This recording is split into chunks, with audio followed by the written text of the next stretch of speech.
Ok, gravando, muito bem. Meus queridinhos, boa Professor, tarde sai para sem quem está querer. aí. É o quê? Sai sem querer, professor. Ah, de boa, só entrar de novo aí, tá tranquilo. A gente tem 1 hora de aula, vai dar tempo de fazer tudo certinho. Ana Beatriz, é para copiar? Eu sempre aconselho que você copie tudo, viu, Ana? Mas essa apresentação de slide que você está vendo aí está disponível para download lá no Google Classroom. Então, se você não quiser copiar, não precisa. Beleza? Podemos começar, queridinhos? Está todo mundo pronto aí? Na aula passada, então, você deve se lembrar que na segunda-feira passada, a gente estava estudando um pouquinho sobre a história do Brasil. Eu falei para vocês mais ou menos como foi o governo de Dom Pedro II, nosso imperador, e como foi que os republicanos se organizaram para derrubar o governo do cara. Isso tudo tinha sido revisão, mas é porque muitos de vocês ficaram parados aí durante a quarentena, e a gente vai ter que dar uma corrida para rever esse conteúdo inteiro até voltar no início no conteúdo novo, não é? Então, a gente estudou como foi que o Império Brasileiro caiu e vimos como é que funcionava a Primeira República do Brasil. E eu falei para vocês que ela era uma república bastante corrupta, que era uma república cheia de problemas. E principalmente quem governava o Brasil nessa época eram Não mudou dois nada. estados. Não mudou nada, né? Continua uma droga. Pois é. De qualquer forma, pelo menos na teoria, a república lá na República Velha era ainda pior do que é hoje. Porque o voto não era secreto, por exemplo. Então, quando você ia lá escolher quem era o presidente, tinha um maluco com a arma na porta da sessão eleitoral dizendo: e aí, você vai votar no meu candidato, né? E se você não votar, sei lá, você pode levar um tiro. Entendeu como é que é? Então, um cara ficou muito bravo com essa república, depois de muitos anos dessa história. Apareceu um gaúcho chamado Getúlio Vargas, que a gente estudou na segunda-feira passada. E esse cara falou: olha, essa república aí é corrupta, eu vou me candidatar a presidente. E é claro que ele foi derrotado, né? O esquema era São Paulo e Minas, o maluco veio do Rio Grande do Sul, não tinha nada a ver. Foi derrotado lá na eleição que era toda fraudada. Só que ele era tão brabo, o cara ficou tão insatisfeito de perder a eleição, que chamou os militares, botou tanque de guerra na rua e derrubou o presidente antes do eleito tomar o lugar dele. E aí ele deu um golpe de Estado. Esse golpe de Estado, a gente estudou na semana passada, ficou conhecido como a Revolução de 1930. E na Revolução de 1930 começou no Brasil, o período que a gente chama de a Era Vargas, porque foram 15 anos durante os quais Getúlio Vargas governou o Brasil. Ele foi o político mais importante da história do Brasil. Belezinha? Tudo isso a gente estudou segunda-feira passada, inclusive eu coloquei a atividade para vocês fazerem, a data de entrega é hoje, se você ainda não fez, corre lá no fim da aula, dá uma adiantada que são só 3 questões, é bem rapidinho de fazer, beleza? Tem texto de referência, tem a apresentação de slide da semana passada, tá tudo no Classroom. Tudo que você precisa para estudar tá aí. Belezinha? Ok. Para o conteúdo de hoje, a gente vai voltar um pouquinho mais à frente lá do que a gente estava vendo na sala de aula. E vamos ver um pouquinho sobre a história do mundo. Vamos sair um pouquinho da história do Brasil, parar de falar de República Brasileira e estudar um pouquinho da história do mundo. Mais especificamente, a história da Europa. Quando a gente fala de século XX, tem sempre que falar da Europa, porque foi na Europa que aconteceram os dois acontecimentos mais importantes da nossa história humana, que foram as duas guerras mundiais. Esses dois eventos aconteceram na Europa, ambas no início do século XX, e olha que interessante, ambas durante durante o período no qual o Brasil era governado pelo Getúlio Vargas. Então, do mesmo jeito que o cara é importante aqui, ele governou o Brasil dentro desse contexto que a gente vai estudar hoje de guerra mundial. Beleza? Pois bem, então a aula de hoje está aí para vocês na tela, o século XX, inovações e guerra. E como eu falei, a gente já estudou isso lá na sala de aula.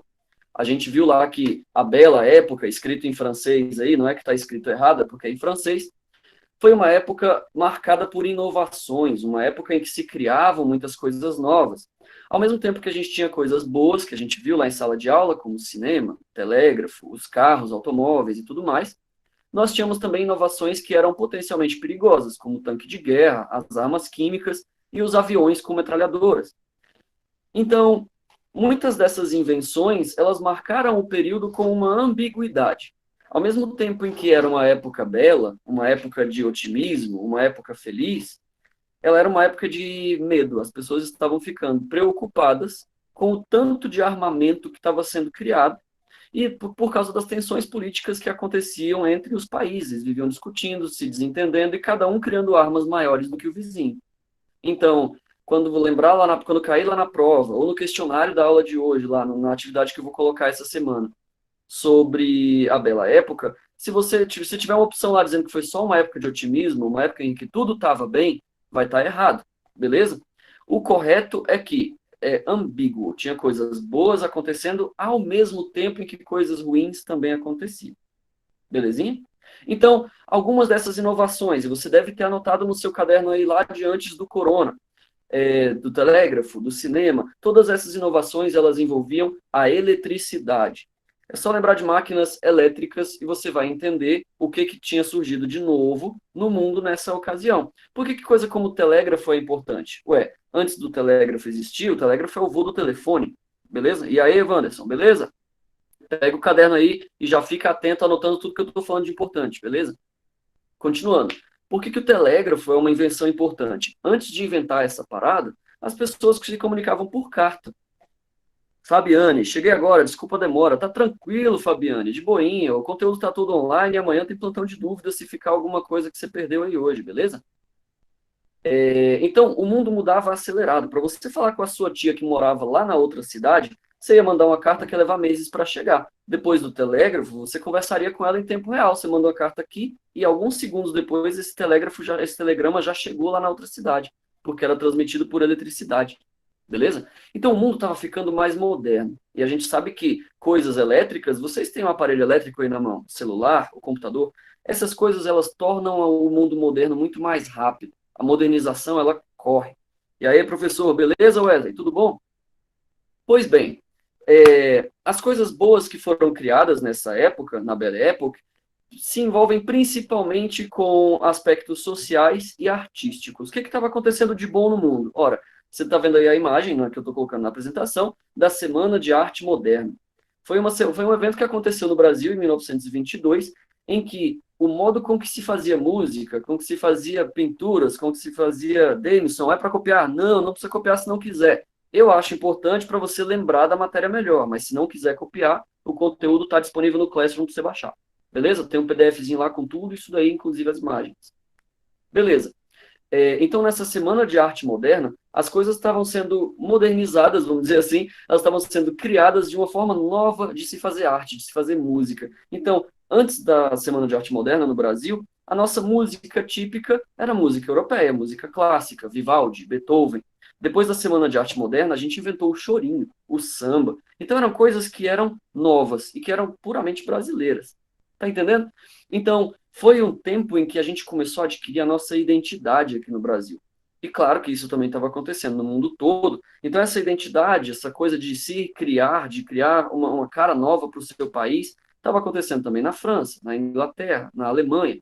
E isso tudo deixava as pessoas muito contentes, porque eram coisas novas que estavam surgindo. Você deve se lembrar aí da primeira vez que você viu um filme aí de super-herói, da Marvel ou da DC. Antes você assistia algum tipo de filme, até que você descobriu essa parada legal, que é nova e tal. A novidade, ela sempre traz essa sensação boa, essa coisa, né, o mundo agora está maior, meu mundo agora está melhor, né, de se viver, e assim por diante. Então, quando a gente fala que a Bela Época era um período de otimismo, é principalmente por causa disso.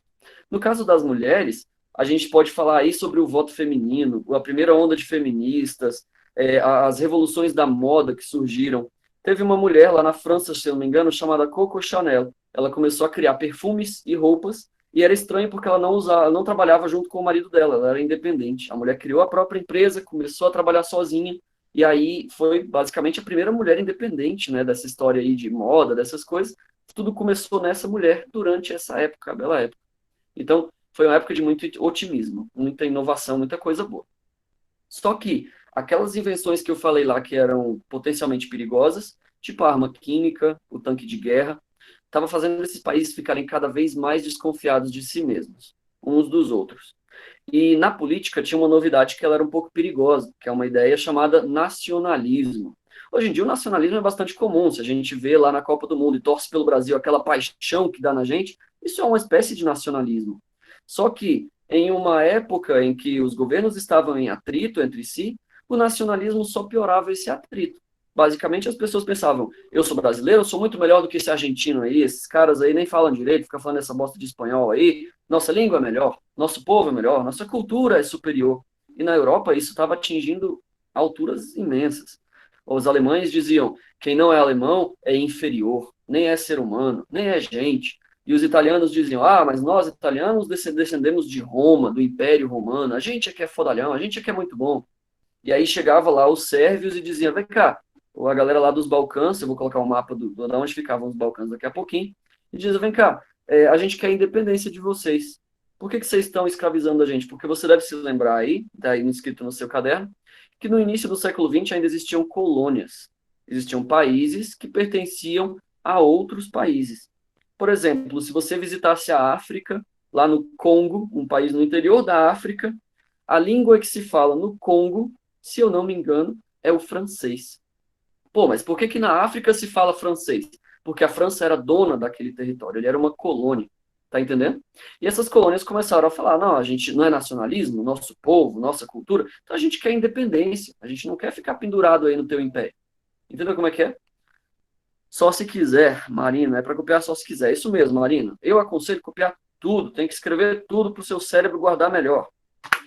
Beleza. Quais eram essas inovações políticas? Esse nacionalismo, ele era uma ideologia. A ideologia, ela é uma ideia aplicada sempre a um contexto político. Então, quando você pega uma ideia qualquer, sei lá, coronavírus é tratado por cloroquina. É uma ideia, né? Pode ser que o negócio resolva aí e tal. Mas quando você aplica isso à política, vira ideologia. Falar porque o Bolsonaro defende a cloroquina e a cloroquina é milagrosa e vai funcionar. Ou então outro cara do outro lado vai falar, eu não vou usar a cloroquina porque é o remédio do maluco do Bolsonaro e isso aí não vai funcionar. Você está vendo que você está enxergando a história lá do remédio sob um prisma político, Bolsonaro ou não Bolsonaro? Então, isso é uma ideologia. Quando você pega uma ideia, qualquer ideia, e coloca ela num contexto político. E aí, esse nacionalismo se tornou uma bomba relógio na Europa, porque os países começaram a literalmente se odiar. Você está vendo aí na charge, os dois carinhas conversando aí, temos muitas coisas em comum, nossas ideologias são muito parecidas, planejando matar o cara com a faca ali, né? E o outro, você nem imagina o quanto. Quer dizer, ambos se odeiam por motivos políticos. Isso é ideologia, beleza? Não está aparecendo para mim, Kinderly. Kinderly, faz favor para mim então, vê se você consegue enxergar agora. Me diz aí se mudou alguma coisa.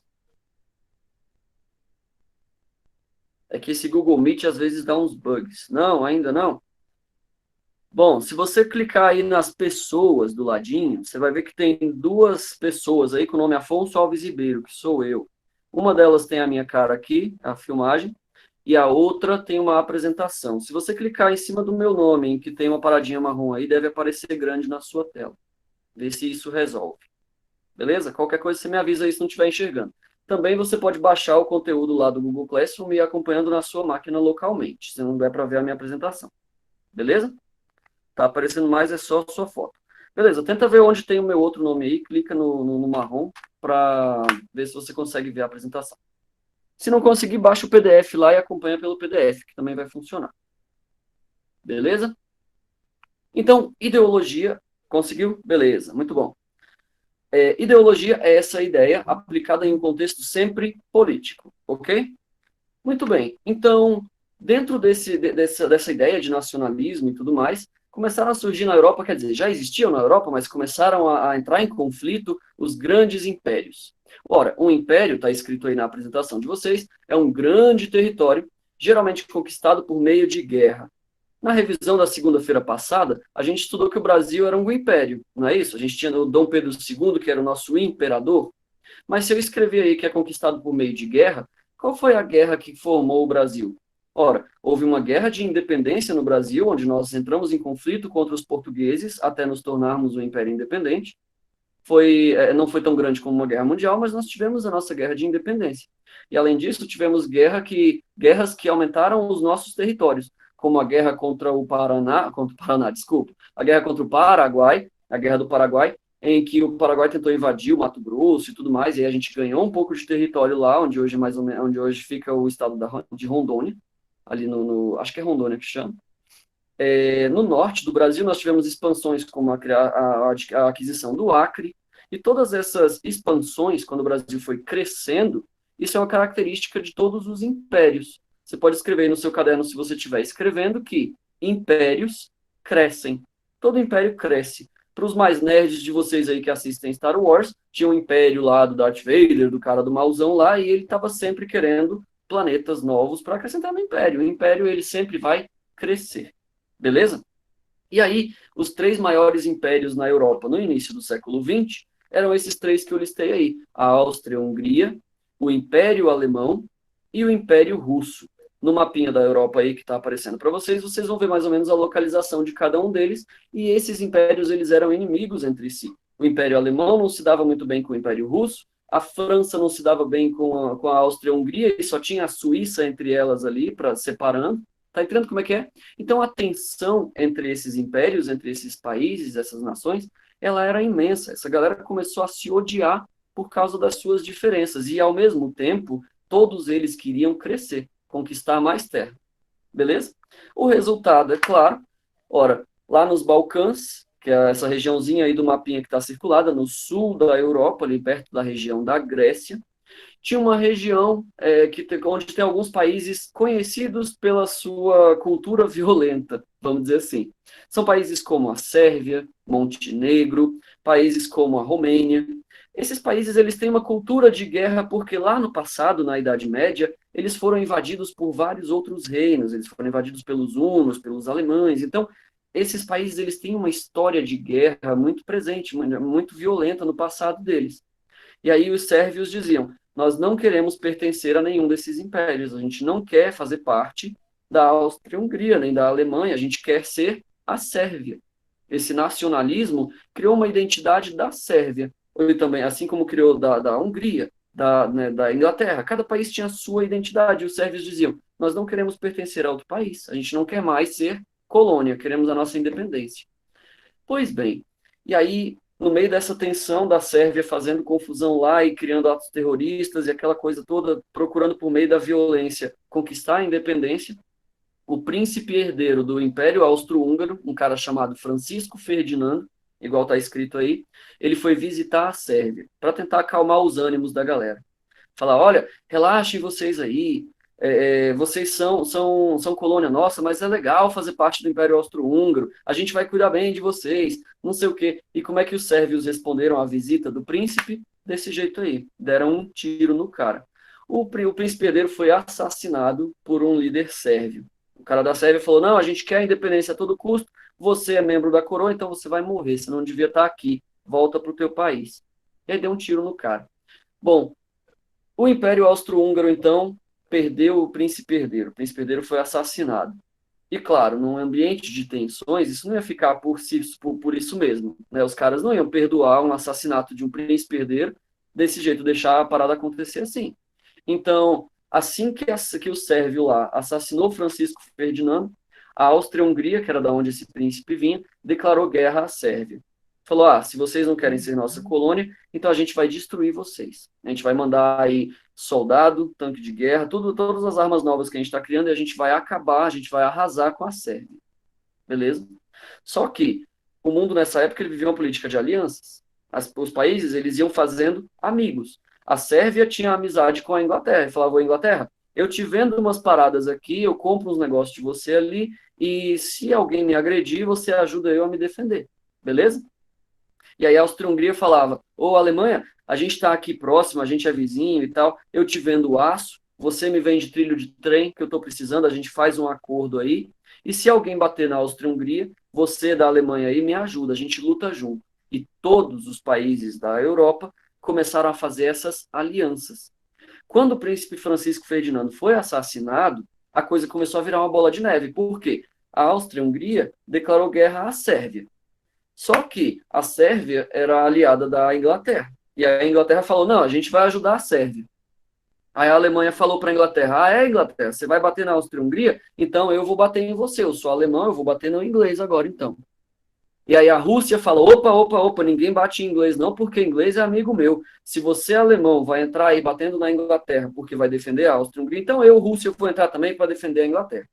E aí o Império Turco-Otomano, lá no sul, os turcos disseram: não, a gente também é império, a gente é amigo da Alemanha e da Áustria-Hungria, a gente vai entrar nessa parada aí também, porque ninguém vai bater ninguém vai bater na Alemanha, não. Beleza? E aí a França dizia: então a gente se você vai ameaçar a Rússia ou o Império Turco Otomano, então a França vai lutar contra você porque França e Rússia também são amigos. Você está vendo que é tipo uma briga de bar? Quando alguém bate no seu amigo, você vai defender o seu amigo e bate no amigo do outro, e o outro bate no amigo do outro, daqui a pouco está todo mundo brigando. É exatamente esse o contexto em que começa a Primeira Guerra Mundial. Todos os países tinham alianças entre si, e aí um começou a bater no outro para defender as alianças que tinham firmado anteriormente. Então, o mundo inteiro acabou se envolvendo. Porque na África tinha colônia de país europeu. No Brasil, afundaram um navio nosso e a gente declarou guerra à Alemanha no meio da história. Até a Austrália, que fazia parte lá da Inglaterra, na época do Império da Inglaterra, mandou soldado da Austrália, do outro lado do mundo, para lutar na Europa. Então, o mundo todo acabou se envolvendo porque a parada aconteceu igual uma briga de bar. Todos os países agredindo uns aos outros por causa da política de alianças. Beleza? Já está perto do fim, prometo. Estamos acabando. Como é que foi lutada a guerra, então? Ora, os países declarando guerra uns aos outros começaram a correr com as suas tropas para defender as suas fronteiras. Falaram, não, ninguém vai invadir o meu país, eu vou cavar um buraco aqui, você está vendo aí na foto, vou cavar um buraco aqui e encher de soldado. Por que um buraco? Ora, se você der um tiro, o cara não vai estar inteiro lá para você conseguir mirar nele, ele vai estar enterrado abaixo da terra, só mirando a arma dele em você. Vai ser muito difícil atirar nesse cara. Então a sua tropa, o seu exército, não consegue avançar nele. Riquelme quer que volte no último slide, beleza. Riquelme, apesar de ter vários casos aí, de vários países se envolvendo, você não precisa copiar todos, beleza? Eu coloquei esses aí só como um exemplo. Até porque se a gente fosse colocar toda a sequência, quem bateu em quem, que bateu no outro, que bateu no outro, ia ser um negócio bem grande, isso. Tranquilo? Então aí é só um exemplo. Tranquilo? Vou contar até 10 para você olhar o que quer ver aí e vou passar. Lembrando que está disponível em PDF para você baixar também, beleza, Riquelme? É só fazer o download lá no Google Classroom. 1, 2, 3, 4, 5. Passei, hein? Pois bem, então você está vendo aí a trincheira. E a trincheira, ela era uma metodologia, ela era uma estratégia que era genial. Por quê? Ah, o cara tem uma metralhadora automática, o cara tem um tanque de guerra, beleza, mas dessa parte aqui ele não vai passar. Porque o meu escudo é a própria terra, cara. Eu estou enfiado na terra aqui e você não vai passar daqui porque eu vou te encher de chumbo. Entendeu como é que é? Só que tinha um defeito. Você tá vendo que é um buraco na terra mesmo aí, essa trincheira. Tinha trincheiras muito maiores, ao ponto de parecer quartéis inteiros lá embaixo. Tinha salas embaixo da terra e tudo mais. Imagina que chove. O que vai acontecer com esse buraco na terra? Vai virar uma piscina, né? E outro detalhe. Imagina que aquele soldadinho ali que tá ali segurando a arma ali, olhando para frente, fica com vontade de ir no banheiro. Ele não vai ter como sair da fronteira, da trincheira, andando para lá e para cá para aliviar, né, tirar a água do joelho. Ele vai levar um tiro, tá no meio do tiroteio. Então, onde é que ele vai fazer as necessidades dele? No cantinho da trincheira. Mano, aí você imagina, nesse buraco na terra, onde os caras estão lutando, eles estão vivendo ali, cai resto de comida, cai fezes, cai urina, aquela sujeira toda, e aí chove, inunda tudo. Vai virar uma piscina de coisa linda. Tá entendendo como é que é? O resultado é que muita gente na Primeira Guerra Mundial morreu de doença, morreu de problemas de saúde, morreu de gangrena nos órgãos, porque levava tiro, ficava machucado. E aquela piscina de bosta ali onde o cara estava enfiado, infeccionava tudo e o cara ficava doente e morria. Então, a Primeira Guerra Mundial, os soldados que sobreviveram, os caras, eles ficavam horrorizados. Tem relatos e relatos lá no livro de vocês, se os alunos que estão com o livro aí, inclusive, se você precisar do material impresso, você pode ir lá na escola, eles disponibilizam o livro para você pegar emprestado. Lá no livro de vocês tem uma... Deus me dibre, né? Fala sério, Beatriz. Então, lá no livro de vocês tem um relato de alguns soldados que sobreviveram. E eles diziam, chegou um momento, no meio do inverno, em que a comida acabou dentro da trincheira. E não dava para sair para pegar alguma coisa para comer, porque estava rolando tiro, bomba e tal. Então, mano, eu vi um rato passando, peguei a parada, tirei nele e comi, velho. Então, um negócio assim, foi um negócio sinistro. A Primeira Guerra Mundial foi um ambiente terrível. O século XX, ele foi o século mais violento de toda a história humana. Mesmo se você pegar lá a Idade Média, com aquele negócio de espada, de cavalo e tudo mais, o século XX foi mais violento do que todos eles. Macabro, é isso mesmo, Thiago. Foram dois acontecimentos macabros. A Segunda Guerra Mundial foi ainda pior, porque teve o genocídio, que a gente também vai estudar. Beleza? Então, quando você colocar lá no questionário dessa semana sobre as trincheiras, você tem que lembrar que, apesar de ser uma estratégia muito boa, apesar de te proteger dos tiros, a trincheira era um ambiente inóspito, onde você provavelmente ia morrer de tiro. Tranquilo? Ok, então depois de 4 anos de combate, de 1914 até 1918, foi o tempo que durou essa guerra, beleza? Lá em 1917, no meio do conflito, no meio do combate, os russos perceberam, cara, o nosso imperador é um bunda mole.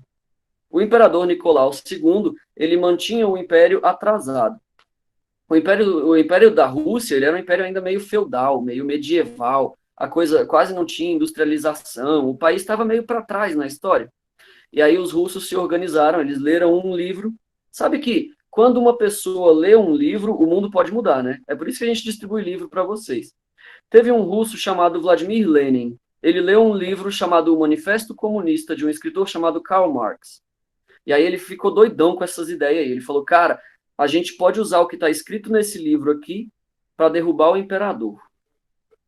A gente vai lá, pega armas, se organiza, faz uma guerra civil e derruba o império. E a gente vai estudar com calma a Revolução Russa mais para frente, mas basicamente o plano dos caras funcionou. No meio da Primeira Guerra Mundial, enquanto o imperador Nicolau II da Rússia estava distraído lá com a Guerra Mundial mesmo, os comunistas se organizaram na Rússia, fizeram uma guerra civil e derrubaram o imperador. Mataram ele e a família dele toda, metralharam os caras, não tinha mais imperador na Rússia, e aí a Rússia saiu da guerra.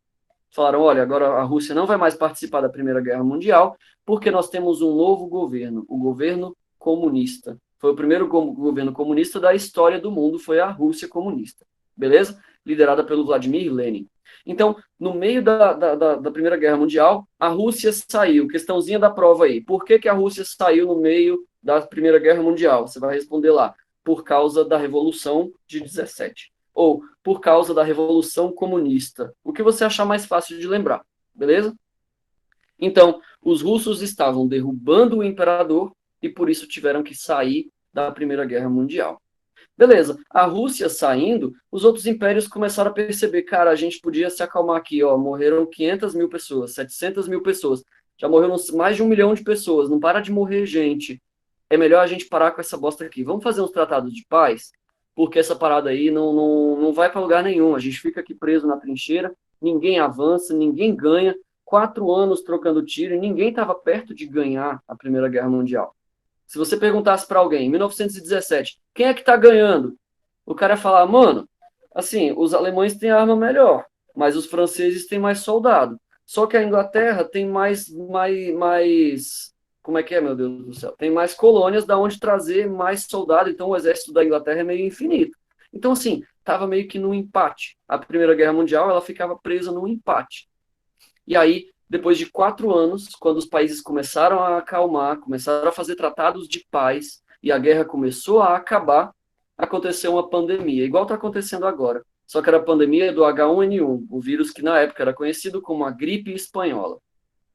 Se você está achando o coronavírus um negócio pesado, se você está achando essa parada aí muito mortal, está matando muita gente, saiba que a gripe espanhola matou 1 em cada 4 pessoas no mundo. Então pensa aí, você, seu irmão, seu pai e sua mãe, um deles vai morrer, beleza? No mundo inteiro. Hoje em dia, como a gente tem no mundo aí 7 bilhões de pessoas, isso equivaleria mais ou menos a 1,7 bilhão de pessoas morrendo do coronavírus. Imagina 2 bilhões de mortos. É tipo todo mundo da América inteira morrer só de corona. Esse foi o nível da gripe espanhola. E aconteceu logo depois da Primeira Guerra Mundial. Tipo, no mesmo ano em que a guerra estava acabando, aconteceu a pandemia da gripe espanhola. Então, foi um século em que morreu muita gente, o século XX. Mas tinha cura. Hoje em dia a gente tem vacina, né? Todo ano os idosos vão lá e tomam a vacina para o H1N1, né? Mas cura para essa gripe ainda não existe até hoje. Já fazem mais de 100 anos que descobriram ela e ainda não tem uma cura, só tem uma vacina. Beleza, Davidson? Então, a galera, enquanto desenvolvia a vacina, a galera ia morrendo mesmo. Era tragédia, cabuloso, igual falou aí o Thiago. Ok. E aí, todos os países fazendo tratados de paz. Teve um tratado lá na cidade de Versalhes, na França. Será que vai ser assim, que nem com o Covid? Eu acho que não, Alan, porque agora o mundo mudou muito, né? Nesses 100 anos, a gente está muito diferente do que da época da Primeira Guerra Mundial. A gente tem muito mais remédios, muito mais medicina e tal. Então, é por isso que o corona não matou nem 1 milhão. Aliás, matou acho que 70 mil no Brasil, né? É um número bem menor. Claro que é muita gente, mas é bem menor do que a gripe espanhola matou. Beleza? Então, pode ficar tranquilo, Alan, que a gente não vai morrer todo mundo igual lá na Primeira Guerra, não, tranquilo? Nosso mundo está melhor agora. A natureza ia agradecer. Tá? São 7 bilhões de macaquinhos humanos por aí, né, cara? É muita gente. Pois bem, eu entendo o seu pensamento.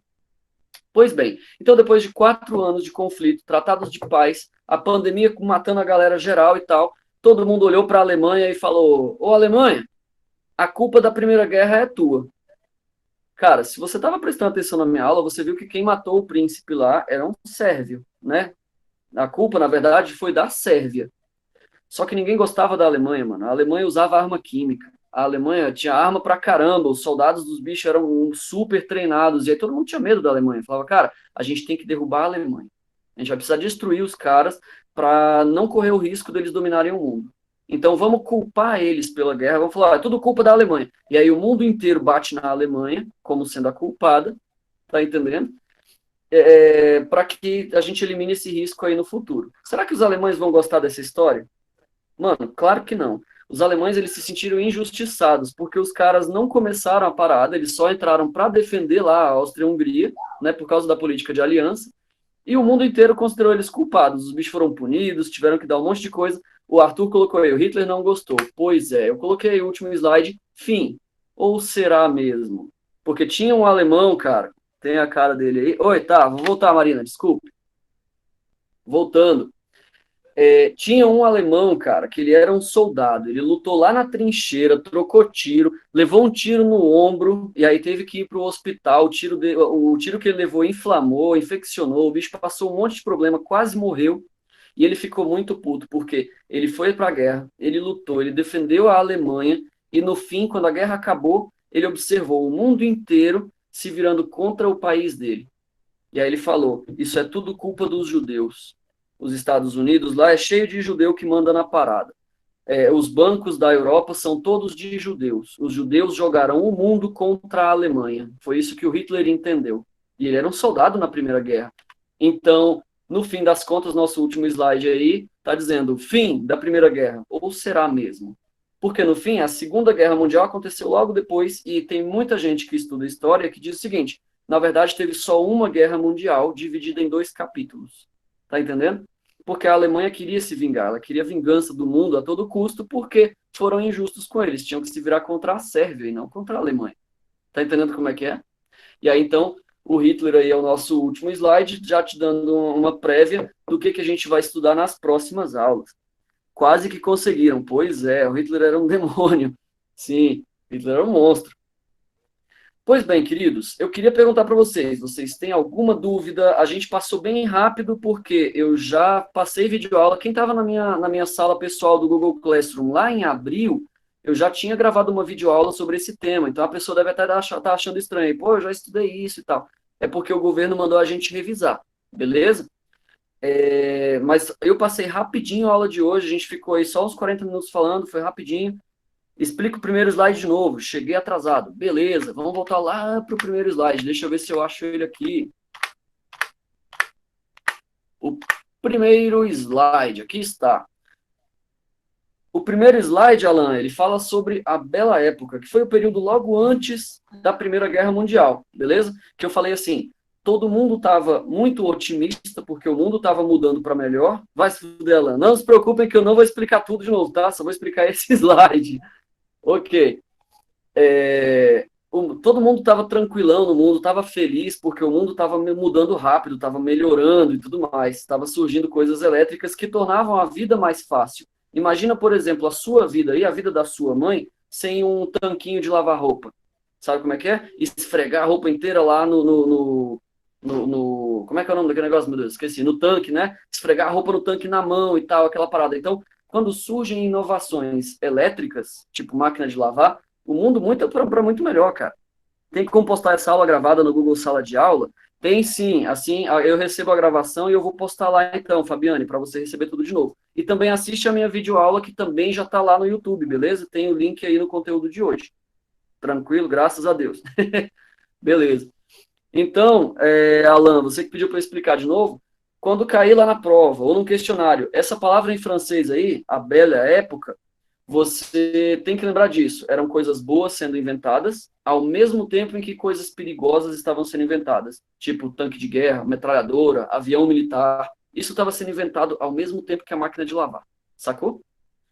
Beleza. Mas alguém tem alguma dúvida, algum problema? A gente tem 15 minutinhos aí só para resolver isso. Vamos lá, podem perguntar. Ah, professor, eu estou jogando Free Fire e nem prestei atenção. Meu amigo, se liga. Por mais que o mundo precise de fritadores de hambúrguer, eu gostaria que você tivesse um emprego decente. Para isso tem que estudar, senhores. Deixa o Free Fire para depois da aula.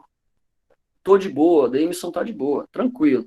Queridos, só uns avisozinhos gerais aí sobre essa semana. Ainda bem que voltou matéria de novo, não tinha entendido nada em abril. Eita, Marina, que bom, né? Foi Deus te dando a segunda chance. Eu tenho uma dúvida, podemos sair da aula, Juan Pablo? Bom, Juan Pablo, a gente já encerrou o conteúdo. Se você já copiou, já baixou o conteúdo, sim, você já está disponível para sair, beleza? Já está Professor, dispensado. uma pergunta. Diga, pode falar. A gente tem chance agora de ter uma terceira guerra mundial? Tem o risco da gente ter uma terceira guerra mundial? Bom, isso é uma análise bem difícil de fazer, porque o mundo é muito diferente do que era 100 anos atrás, né? Quem perguntou foi o Mas Gustavo, tem né? umas coisas que está acontecendo agora que remete ao que nós estamos estudando hoje. Pois é, né? Tem uma pandemia igual teve, tem tensões internacionais do mesmo jeito, né? Então, assim, ninguém pode dizer com certeza para você, olha, não vai ter uma guerra, ou vai ter uma guerra. Tem alguém falando aí no seu microfone, sabe? Pelo fato da China ter escondido o vírus. Sim, tem muita gente que diz que esse vírus, inclusive, pode ter sido uma arma química que a China está testando, né? Bom, como professor de história, eu não posso arriscar uma teoria dessas, porque eu posso estar falando bobagem, né? Então, eu não sei. Agora, pode ser que aconteça uma guerra mundial? Pode. Sempre tem esse risco, porque o mundo nunca para em paz por muito tempo. Tá entendendo? O problema maior é que hoje em dia a gente tem bombas atômicas. Tem muitos países que têm bombas atômicas. Então, uma terceira guerra mundial não é interessante para nenhum país. Tem um ditado que diz assim: eu não sei como vai ser a terceira guerra mundial, mas a quarta guerra mundial vai ser com paus e pedras. Por quê? Bomba atômica destrói tanta coisa que a gente é bem provável de voltar no tempo e voltar tipo para as cavernas. Está entendendo como é que é? Então, todos os países hoje têm esse elemento extra de medo. Eles não querem entrar em guerra porque tem muito país que tem arma nuclear, sacou? É só por causa das bombas nucleares que ainda não aconteceu uma terceira guerra mundial. Por favor, parem de falar de Free Fire, jogo lixo, Minecraft. Concordo, Kevin. Beleza. Mais alguma dúvida? No começo do ano estava só falando de Terceira Guerra. Sim, teve uma ameaça séria, inclusive, esse ano de Terceira Guerra Mundial, né? Muita gente falando, se eu não me engano, foi por causa da tensão lá do presidente americano, né? Com os chineses e tudo mais. Mas é igual eu te falei, não se preocupa muito com isso, porque se acontecer uma Terceira Guerra Mundial, vai ser muito diferente da primeira e da segunda, porque o mundo mudou muito em 100 anos. Beleza? Opa, saí aqui da apresentação. Se a terceira guerra mundial a gente tá ferrado, porque o Brasil não sabe nada de luta. O Brasil não sabe nada de luta. Bom, a gente tem um problema sério aqui no Brasil de não enxergar direito na prática assim, o que acontece dentro do próprio Brasil. Mas, por exemplo, o Brasil tem o sexto maior exército do mundo, certo? Se você considerar que o mundo tem cerca de 240 países, nós estamos em sexto lugar de potência militar. Então, nós temos um exército bastante forte. E, além disso, por mais estranho que pareça, nós temos aliados históricos. Tem alguns países que nos ajudaram desde a nossa independência, quase 200 anos atrás, que em todas as nossas guerras eles nos dão apoio. Eles nos ajudaram na Guerra do Paraguai, a gente ajudou eles nas guerras mundiais, que são a Inglaterra e os Estados Unidos. Esses caras são nossos aliados históricos. Então, no caso de uma terceira guerra mundial, a gente iria sim se envolver e muito provavelmente estaríamos aí do lado dos Estados Unidos, beleza? Que são nossos aliados históricos desde, sei lá, desde que a gente existe, né? Em 1800 e sei lá quanto, desde a nossa independência, que esses caras nos apoiam nas nossas guerras e a gente apoia eles nas deles. Então, onde tiver Inglaterra e Estados Unidos, é lá que o Brasil vai estar lutando. Beleza? Muito provavelmente, pelo menos. Bolsonaro ainda estragar tudo com os aliados. Queria ir para os Estados Unidos. Pois é. Então, independente de qual fosse o nosso papel aí num conflito, a gente provavelmente estaria desse lado aí, beleza? Junto com França, com Inglaterra, com Estados Unidos, desse lado aí. Lá no texto de vocês, eu coloquei lá os dois lados do conflito da Primeira Guerra Mundial, porque eu falei meio rápido aqui na videoaula, mas está escrito lá, tá lá no texto de referência, a Tríplice Aliança e a Tríplice Entente, beleza? Podem dar uma estudada lá que tá lá. Alguém sabe qual é a próxima aula? Parece que é português, Arthur, não tenho certeza. Bolsonaro está fazendo muita merda. Cara, todo presidente faz merda, é um negócio horrível esse Brasil, todo presidente faz merda. Se fosse só o Bolsonaro, tava ótimo. Comece a enxergar as coisas melhores, gente. Não é só o Bolsonaro. São todos. Tem muito presidente que fez cagada no passado. Aliás, tem muito deputado, tem muito juiz aí que estão fazendo muita merda. Sim. O perfil é do Gustavo, mas tem mais gente assistindo a aula aí. Como é que tá?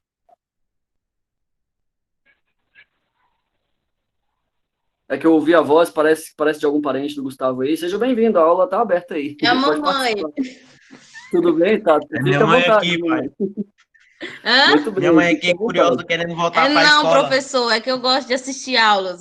Vou deixar ela aqui, ficar no meu... Não vai, não. Você vai assistir as aulas, sim. Muito bem. É isso aí, dá bronca ao vivo que a gente quer assistir. Tô brincando. Isso. Eu fico olhando, eu fico observando para ver se você está estudando, que ele só fica no tal do Fortnite.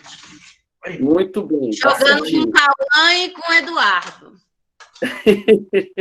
Tá certinho.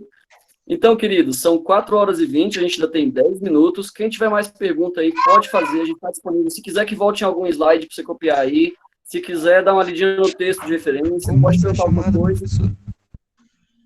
Quem está com o caderno aí anotando, a última parte que você precisa escrever hoje aí, se quiser aí, tiver pronto a caneta, só prepara aí.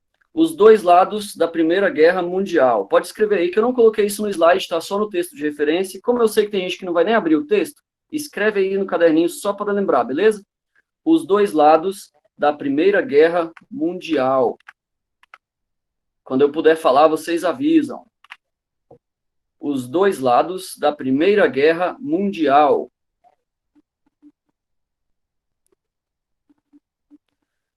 Muito bem. Os dois lados da Primeira Guerra Mundial eram... Aí você vai colocar dois tópicos assim. O primeiro, a Tríplice Aliança. A Tríplice Aliança. E eu vou escrever aí no chat para você ver mais ou menos como é que se escreve e não escrever tríplice errado, beleza? É assim, ó. Tríplice Aliança. A Tríplice Aliança era composta por 3 grandes impérios, beleza? Esses 3 impérios eram os turco-otomanos. Eu estou escrevendo no chat para vocês copiarem, beleza? Os turco-otomanos. Cadê? Império Turco-Otomano, a Áustria-Hungria e o Império Alemão. Essa aí é a Tríplice Aliança, beleza? E o outro lado, Wanderson está copiando aí. É copiando o caderno, Wanderson, não é para copiar aí no chat, hora essa. A Tríplice Entente era o outro lado, beleza? Escrevi aí para você ver como é que se escreve. A Tríplice Entente era o outro lado, vamos dizer assim, o mundo livre, as pessoas que se opunham aos grandes impérios, beleza? Eram basicamente também 3 países, a saber, França, Inglaterra e Rússia. Beleza? Então, se cair lá no questionário, se eu te perguntar lá no questionário quais eram os lados da Primeira Guerra Mundial, você vai dizer Tríplice Aliança contra Tríplice Entente. Na aliança tinham os impérios, na Entente tinha o mundo livre, Inglaterra e França principalmente. Beleza? Podem copiar isso daí, quem estiver anotando, que isso é muito importante sobre a Primeira Guerra. Já anotei, professor.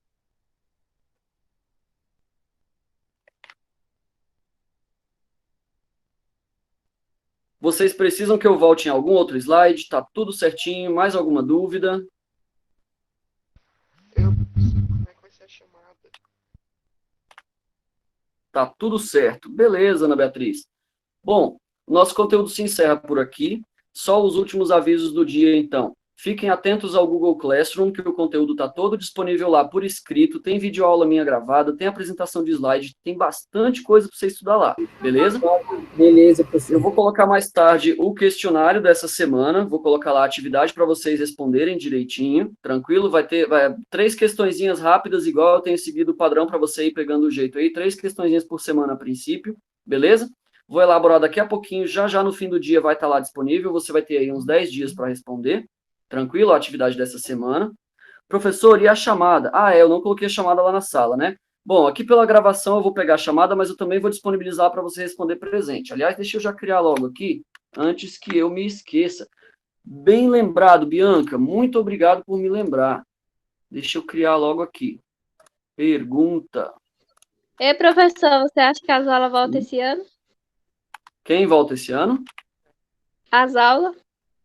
Se as aulas voltam esse ano? Eu queria muito. A previsão é para meados de setembro, para nós do nono ano voltarmos. Só vamos ver se o governo não muda isso daí, beleza? Mas, a princípio, por volta do dia 15 de setembro, aí a gente deve voltar. Hoje é dia 20 de julho. Chamada de 20 de julho para todas as turmas. No tópico chamadas. Ok, sem nota. Resposta curta, múltipla escolha, presente. Ok, queridos, eu acabei de criar ali a chamada de hoje, beleza? Acabei de criar a chamada de hoje, não se esqueçam de responder, tá em todas as turmas aí, não importa se você é do A, do B, do C, do D ou do E, tá aparecendo para todos vocês aí. Responde lá o presente, só para eu colocar lá no diário. Tranquilo? Tá aqui já no mural de vocês, logo em cima aqui, ó, nova pergunta, chamada de hoje. Tranquilo? Bom restinho de aula para vocês, vão se preparando aí para a aula de português. E a última dica do Afonso, professor, não tem nenhuma probabilidade desse ano ser perdido ou cancelado. Infelizmente não, Ana Beatriz. Eu acho que seria interessante a gente ter pelo menos um reforço no ano que vem do conteúdo desse ano, que ficou muito prejudicado, mas tudo indica que no ano que vem a gente vai seguir normal, beleza? Muito obrigada, tchau. Até mais, Fabiane, está dispensada. Boa aula de português para vocês. Falou, Diego, tchau, tchau. Vou interromper a gravação da aula. Cadê? Aqui.